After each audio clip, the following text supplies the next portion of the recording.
તમે શું કરતા? હા મને તો જરીક જૂની યાદ આવી ગઈ હતી એટલે જરીક બે શબ્દ બસંતીની હા ઈ આવે ને નાચવા આવે ને? હા ઈ નાચવા આવે પછી નાચજો. હાલો ઝઘડિયા બગડિયાઓને બોલાવો.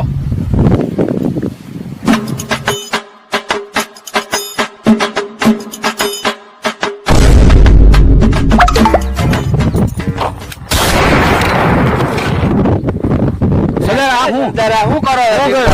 અરે આ તો હું જોતો તો કે આ ચાલુ છે કે બંધ. ચાલુ છે. હા ઉભો રહે, તારી ઉપર ડ્રાઈવ.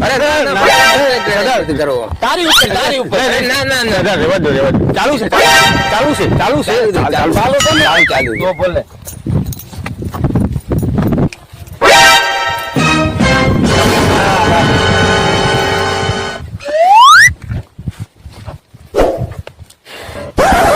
સંદર આ શું છે? બંદૂકની ગોલી. તો બંદૂક તો નાની, ગોલી કેમ મોટી?